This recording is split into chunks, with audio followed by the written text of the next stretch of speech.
नमस्कार विद्यार्थी मित्रांनो, सर्वांचं स्वागत आहे आपल्या MPSC टाइम्स या यूट्यूब चॅनलमध्ये.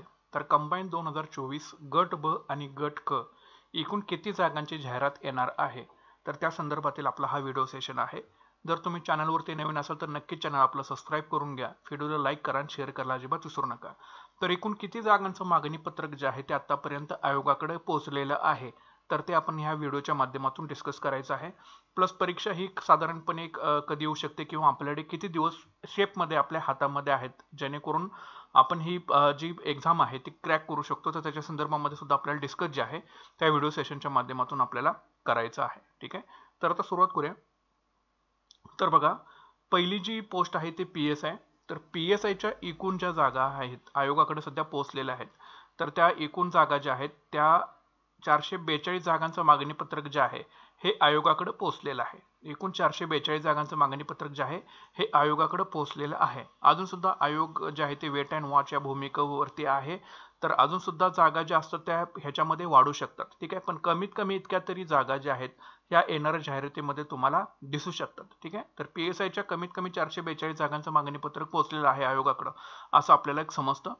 त्याच्यानंतर STIच्या ज्या जागा आहेत ह्या 209च्या जागांचं मागणी पत्रक जे आहे हे आयोगाकडे पोहोचलेलं आहे. एकूण 209 जागांचं मागणी पत्रक म्हणजे आधी होत्या किती, आधी आपल्याला समजत होतं की 65 जागांचं मागणी पत्रक आयोगाकडे गेलेलं आहे. त्याच्यानंतर वेट अँड वॉचच्या भूमिकेमुळे ह्याच्यामध्ये जागा ज्या आहेत ह्या वाढलेल्या आहेत. STIच्या 209च्या आसपासच्या जागा ज्या आहेत ह्या STIच्या तुम्हाला येणाऱ्या जाहिरातीमध्ये दिसू शकतात कमीत कमी. ठीक आहे, अजून याच्यामध्ये वाढ होऊ शकते, जागा अजून मागणी पत्रक जे आहे ते पोहोचू शकतं. त्याच्यामुळं वेट अँड वॉचच्या भूमिकेमध्येच आयोग सध्या आहे. तर त्याच्यामुळं तुमच्याकडे अजून सुद्धा चान्स आहे STI साठी, कारण जागा सुद्धा या चांगल्या जागा आहेत STIच्या त्या दृष्टिकोनातून जर विचार करायला गेलो तर. ठीक आहे, 65च्या तुलनेमध्ये जागा या चांगल्याच वाढून त्या आलेल्या आहेत. त्याच्यानंतर पुढे जो आहे तो ASO.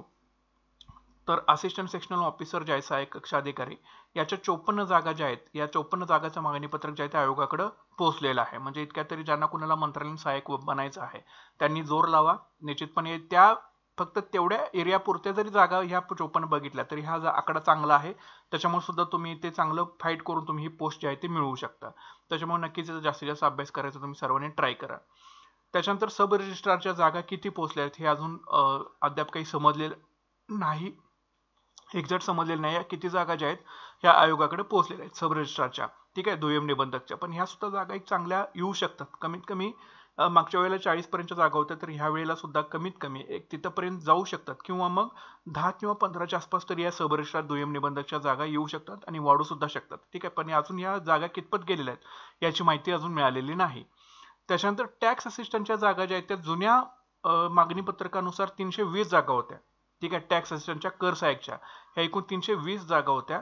आता अजून मागणी पत्रक टॅक्स असिस्टंटचं आयोगाकडे पोहोचलेलं नाहीये, त्याच्यामुळे ह्याच्यामध्ये कदाचित वाढ होऊ शकते. मग ह्या तुम्हाला जागा ज्या आहेत 400 ते 500च्या दरम्यान ह्या जागा तुम्हाला जाहिरातीमध्ये दिसू शकतात. ओके, त्याच्यामुळे ह्या सुद्धा जागा ज्या टॅक्स असिस्टंटच्या ह्या ग्रुप सीच्या जागा आहेत त्या सुद्धा चांगल्या येणार आहेत. त्याच्यामुळं तुमच्याकडे जर दोन्ही टायपिंगचे सर्टिफिकेट असतील तरच तुम्ही टॅक्स असिस्टंट कर सहाय्यकची एक्झाम जी आहे ती देऊ शकता. ठीक आहे, तर या गोष्टी तुम्हाला लक्षात ठेवणं गरजेचं आहे. तर इथे सुद्धा जागा चांगल्या आहेत. क्लर्क टायपिंगच्या जागा सुद्धा 725च्या आसपास जागांचं मागणी पत्रक आयोगाकडे पोहोचलेलं समजते. एकूण 725 इतक्या जागा ज्या आहेत त्या क्लर्क टायपिंगच्या येऊ शकतात, लक्षात ठेवा. तर इथं तुम्हाला कुठलं एक सर्टिफिकेट असेल तरी चालतं, मराठी 30 किंवा इंग्लिश 40 असेल तरी तुम्ही ते देऊ शकता. आणि मात्र ज्यांच्याकडे दोन्ही सर्टिफिकेट आहेत ते कर सहाय्यकची सुद्धा एक्झाम जे आहे ते देऊ शकता. मात्र इथं दोन्ही सर्टिफिकेट लागतात. कर सहाय्यकला, क्लर्क टायपिंगला मराठी किंवा इंग्रजी सर्टिफिकेट तुमच्याकडे असेल तरी सुद्धा चालू शकेल. तर ह्या 725च्या आसपासच्या जागा आहेत.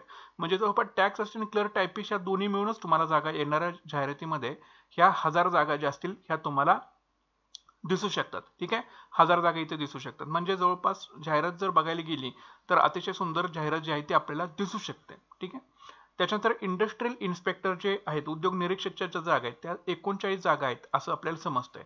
जवळपास 39 जागांची जाहिरात जी आहे ही तुम्हाला इंडस्ट्री इन्स्पेक्टरच्या पदाबाबतीच्या येऊ शकतात, उद्योग निरीक्षकच्या. ठीक आहे, त्याच्यानंतर एक्साइज सब इन्स्पेक्टरच्या जागा किती आहेत हे सुद्धा अजून समजू शकलेलं नाही. म्हणजे दुय्यम निबंधक आणि एक्साइज सब इन्स्पेक्टरच्या जागा अजून गुलदस्त्यामध्येच आहेत. त्याचं किती जागांचं मागणी पत्रक आहे ते आपल्याला समजलेलं नाही. ते आता जाहिरात आल्यानंतर आपल्याला ज्या त्या गोष्टी समजू शकतात. अजून एक याच्यामध्ये विमा संचालनालय नावाची पोस्ट आहे, तर त्याच्या सुद्धा जागा आपल्याला एक्झॅक्टली माहित नाही. ठीक आहे, तर या अशा प्रकारच्या एकूण जागा ज्या आहेत ते आपल्याला मागणी पत्रक आयोगाकडे पोहोचलेलं आहे असं समजतंय. त्याच्यामुळे जागा ह्या नक्कीच चांगल्या आहेत. तुम्हाला थोडेसे इफर्ट्स लावणं गरजेचं आहे, लक्षात घ्या. अजून सुद्धा काही वेळ जी आहे ती तुमच्या हातामधून गेलेली नाही. आता जाहिरात कधीपर्यंत निघू शकते, तर जाहिरात जी आहे ह्या जुलै महिन्याच्या शेवटपर्यंत निघू शकते किंवा ऑगस्टच्या फर्स्ट वीकमध्ये जाहिरात जी आहे ही निघू शकते. जाहिरात मिळाल्यानंतर आपल्याला एक्झाम जी आहे ते लगेच होणार का, तर लगेच एक्झाम होणार नाही. कमीत कमी तुम्हाला एक 60 ते 90 दिवसांचा अवधी जो आहे हा तुम्हाला याच्यामध्ये मिळू शकतो. ठीक आहे, कमीत कमी 60 दिवस, जास्तीत जास्त 90 दिवसांचा पिरियड तुम्हाला मिळू शकतो. पण तुम्ही प्रोबॅबिलिटी 60 दिवसांची जी आहे हीच तुम्ही पकडून चला. 90 दिवस तुमच्याकडे हातामध्ये आहेत, मग तुम्ही निवांत हे करणार, तसं करू नका. कमीत कमी आपल्याकडे इथून पुढे सेफ मध्ये एक 60 दिवस आपल्या हातात आहेत असं समजून सर्वांनी प्रिपरेशनला सुरुवात करा. इतके दिवस पूर्व परीक्षा कंबाईनची निघण्यासाठी तुम्हाला सफिशियंट होऊन जातील. तर याच्या आधी तुमच्या रिव्हिजन वगैरे बसलेले असतील तर तरी सुद्धा हे 60 दिवस खूप छान आहेत. तुम्ही याच्यामध्ये चांगल्या प्रकारे तयारी कंबाईन परीक्षेची करू शकता. ओके, आणि जास्तीत जास्त तुम्हाला 90 दिवस मिळतील पूर्व परीक्षेसाठी. आता ते जाहिरात आल्यानंतरच आपल्याला एक्झॅक्टली समजून जाईल. जाहिरात अपेक्षित आहे जुलै महिन्याच्या एंडिंग पर्यंत येणं किंवा ऑगस्टच्या फर्स्ट वीक पर्यंत जाहिरात आपल्याला दिसू शकते. आता टोटल एकूण किती जागांसाठी जाहिरात जी आहे ती येऊ शकते, तर बघा टोटल 1449 ते 1500च्या आसपास या जागा ज्या आहेत टोटल सर्व मिळून आपल्याला दिसू शकतात किंवा याच्यामध्ये वाढ होऊ शकतात. पण कमीत कमी इतक्या तरी जागा आयोगाकडे मागणीपत्र सर्व जागांचं मिळून पोहोचलेलं आहे असं आता आपण या घडीला म्हणू शकतो. आणि जाहिरात आल्यानंतर या जागा वाढू सुद्धा शकतात. लक्षात ठेवा, वाढणारच आहे, त्याच्यामध्ये कमी होणार नाही, जागा वाढू शकतात. ठीक आहे, आता नाही वाढले तर मेन्सला जागा वाढू शकतात, पण 100% जागा ह्या वाढू शकतात. पण कमीत कमी इतक्या तरी जागा तुमच्याकडे आहेत. म्हणजे एक डिपेंडेबल जागा ज्या म्हणू शकतो त्या इतक्या तरी जागा तुमच्याकडे आहेत. आता सर्व काही तुमच्यावरती डिपेंड आहे की कमीत कमी तुमच्याकडे एक 60 दिवस हातामध्ये आहेत असं समजून सर्वांनी प्रिपरेशनला सुरुवात करा. आणि जास्तीत जास्त 90 दिवस याच्यामध्येच तुम्हाला पिरियड मिळणार आहे जाहिरात आल्यानंतर. आणि तुमच्याकडे तितकाच अवधी राहणार आहे पूर्व परीक्षा क्रॅक करण्यासाठी. आधी पूर्व परीक्षा चांगल्या प्रकारे क्रॅक करा. लक्षात ठेवा, पूर्व परीक्षेला कमीत कमी 60+ सर्वांनी टार्गेट ठेवा. ओके, एकदा तुमचे हे अचीव झालं 60+ तर तुम्ही ग्रुप बी ला पण क्वालिफाय होऊ शकाल आणि ग्रुप सी ला सुद्धा तुम्ही क्वालिफाय होऊ शकाल. मात्र कमीत कमी मार्कांचं टार्गेट ठेवा. सध्या जागा हा त्या किती, आता तुम्हाला सांगितलं प्रोबॅबिलिटी इतकी आहे जागा येण्याची. मात्र 60+ जर तुम्ही गेला तर मग तुमची प्रोबॅबिलिटी जी आहे ती ग्रुप बी ला सुद्धा तुम्ही क्वालिफाय होऊ शकता, ग्रुप सी ला सुद्धा तुम्ही क्वालिफाय होऊ शकता मेनसाठी. तर त्याच्यामुळे प्रिपरेशन अशाच पद्धतीने तुमचं जे आहे ते असलं पाहिजे. ओके, त्याच्यामुळे जागा हे डिपेंडेबल आहेत. सर्वांनी व्यवस्थित प्रिपरेशन करा. काही शंका असतील कॉमेंट बॉक्समध्ये नक्कीच मेन्शन करा. आणि सर्व फोकस आता तुमचा अभ्यासावरती ठेवा. निश्चितपणे जागा या चांगल्या येऊ शकतात. त्याच्यामुळे कुणीही संधी जी आहे ही सोडू नका. ओके, आणि आपलं चॅनल सर्वांनी सबस्क्राईब करून घ्या. अजून बरेचसे अपडेट जे आहेत ते तुम्हाला आपल्या चॅनलवरती मिळून जातील. कोणीही चॅनल आपलं जे आहे ते लाईक केल्याशिवाय, व्हिडिओ लाईक केल्याशिवाय पुढे जाऊ नका. सर्वांच्या पर्यंत नक्कीच व्हिडिओ पोहोचवा. जागा चांगल्या येऊ शकतात. नक्कीच तुम्ही अभ्यास जो आहे तो तुमचा वाढवा. अभ्यासाचा स्पीड वाढवा. जे अवघड चॅप्टर वाटतंय ते लवकरात लवकर पूर्ण करा.